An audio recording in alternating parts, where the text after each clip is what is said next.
Hello everyone. So this video was made for members of a local meetup as a follow-up to class. So for most of you, what I'm saying won't make a ton of sense as I will be referring to some class materials. But please stay if you like, if you're looking for some Lapbook inspiration or a bit of an intro to some easy Lapbook structures. So let's get started. Okay, so first I'm just going to go through my very beginning mock-up. This is what we did for first class, in case you missed our first class. This is sort of what we tried to build. It took a little extra time and we didn't finish. So as requested, I was going to do a slow flip through to kind of provide a little more instruction and inspiration for how to use your elements. So I will be sending everyone an updated diagrams of this. I took some notes and made some updates on it, and you guys will all get this via email. But there are three main components, and this is sort of what some of them look like. So the vertical flaps, really easy. And let's see, I actually have this upside down. Vertical flaps. This is a variation of the vertical flaps. Really easy. The second one is the tip-in. This one was confusing a little bit. So this tip-in, which is just this piece here, with the pocket, and depending on which way you attach it or fold it is really versatile. So that is the tip in. Here, no, where? This one is also tip in, but just oriented a little different way. So depending on how you want to do it, it can go like that. And the third element was the 4-flap folio, I called it. And this is another really easy one that is really versatile. You can cut windows in there. You can make your flaps different heights if you want. This can be the front, or this can be the front. And some of the variations to the tip-in with the pocket, one of them is just adding a flap to make this pocket look like an envelope. See, like that? Just attach it to there, and then you have a flap that looks like an envelope. Another modification you can do is by adding a window. It's some, like the old overhead projector films or whatever acetate you have, and putting that on the top, which creates a pocket, a window pocket. So that is what I did for my mock-up, the most simple of mock-ups. And you can, again, layer these, put one inside of the other. You can do multiples. So now I'll move on to the next one. I might as well show you this little guy too. Let me zoom in a little more. There we go. Okay. So this was the original, this is that little quarter page size that I used as practice. So again, flaps. This is a modification of the tip-in structure, just a little bit longer.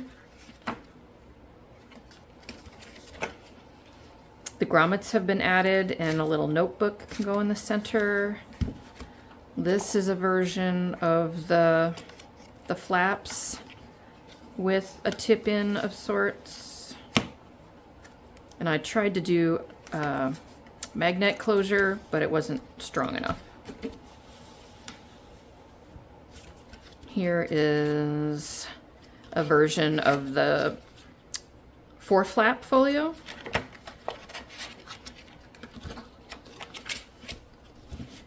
This was sort of a folio of its own that I just added over the grommets, and this is the same kind of more repetition of the same elements. And that is with the grommets and elastic, so you can add or remove whatever elements you like in there. And that's optional. You don't have to do that, but the structure is made with plenty of room inside for you to add those. A couple of reminders too before I forget. When you're covering your boards for these, remember, don't include any interior papers yet, because likely those will all get covered up later. And you'll see as you work on your model how that works. And it's after you have glued your papers, taped your boards. If you want to do this type of ribbon closure, this is the time to do it. I just cut through the tape. Then I tried gluing it down the end and it wasn't very successful. So I used double-sided tape on the ribbon, and then I used more book tape to cover it. So it's kind of hidden in there. And then with papers or elements covering that, it'll hide it. And so this is sort of what I was thinking we would start working on for the next meeting. However, if you're anxious to get started, you can attach your tape your covers together and add your closure if you want, and create some of the elements on the side if you want to bring those. It will take a while, and you'll probably have to work on these outside of class time because it takes a little while.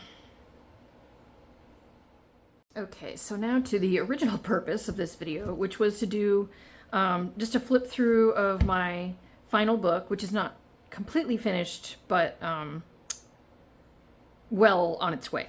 And so also to clarify, I refer to the bits I've been showing you as like either primary elements or the main components. And then there are other decorative elements, which I call either the decorative elements or embellishments. And so for the next class, we'll be focusing mainly on working on the main elements, and some of the other embellishments that will be for the final class, if we have time to do those. So this is the vertical flaps with the tip-in. It's a variation of the tip-in. This is the pocket. I added another piece to make an additional pocket. These are extra decoration bits. And this is the window that I added on top of the tip-in. Closures we'll probably also do in the final class, so don't worry about those. Elastic for a journal, notebook, whatever you want. This is just what I had on hand. Okay. So these are additional, just extra flaps that I put over the top of a tip-in. And this is the tip-in with the envelope embellishment. Added a pocket.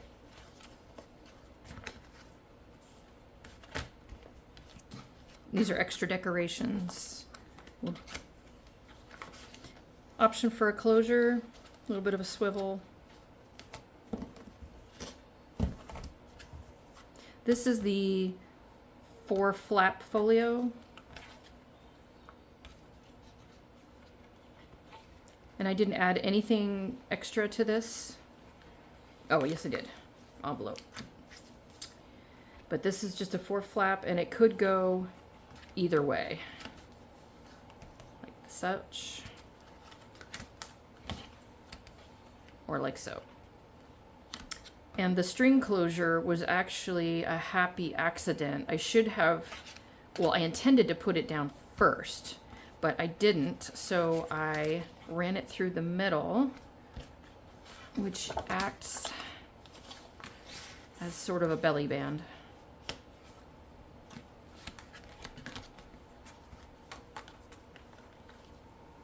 This was just a spare folio thing I made just to use the other elastic.